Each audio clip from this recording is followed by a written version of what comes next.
creature is activated for 2 attacks right now, so you roll 2 dice. Oh no. Okay, someone else needs to roll.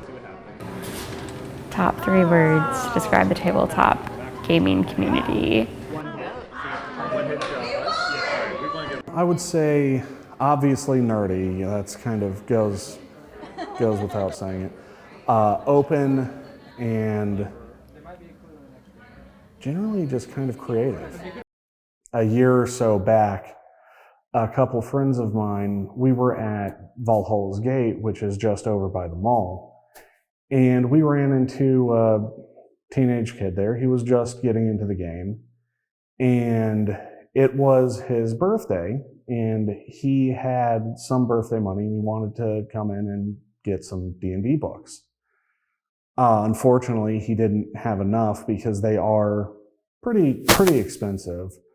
And we basically said, you know what, this kid's, he's new to the game. He's trying to get started in it. So my friends all bought him a book each. We basically got him the core books that you need to play. And we were happy to do that.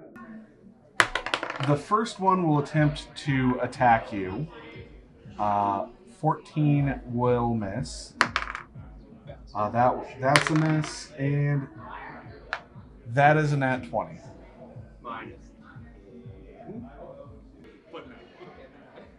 My name's David Casper. I've been playing D&D for about 20 years now.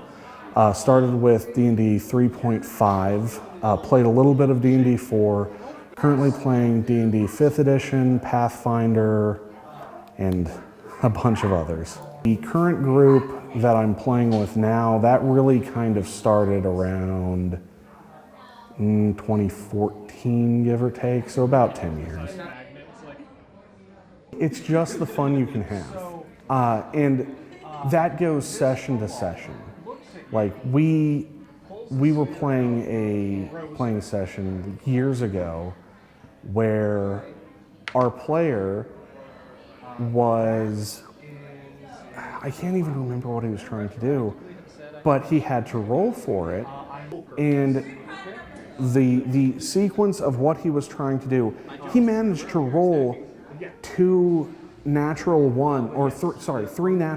ones in a row. And we were just laughing about that because the odds of that, I think, are like 1 in 80,000. It's ridiculous. But it was, it's really funny. And then you have your character moments where, someone does something that's really cool or something that is just off the wall. As a joke, a player was like, oh, I'm going to go hide in an outhouse. And as a joke, I was like, okay, you find an outhouse, and when you get in there, as a reference to the old movie Demolition Man, I'm like, you don't see any paper or anything, you see 3 seashells. And the guy's just like, he got the reference, but he's like, well, I'm taking one of these. I'm like, okay. And I told him that he has a magical self-cleaning seashell. That's all it did. It was just a joke, and I'm just like, okay, it'll go in his bag, we'll forget about it.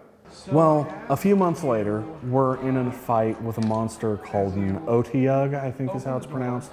It's basically, if you think from Star Wars A New Hope, the monster in the trash compactor, that. Same thing. And, it's buried in this sludge. They can't quite get to it, and it keeps diving down, popping back up to attack. The pool of stuff is 8 feet deep, and this is gonna drain a foot of that every round. So they basically just defended themselves for 8 rounds while this pool got lower and lower until they could attack the monster. It was one of those things where I'm like, I didn't plan for this, I didn't expect this, but you have it. That's a clever thing, and I love it. It's one of those like we go and we have fun. That's the entire goal behind it. So yeah.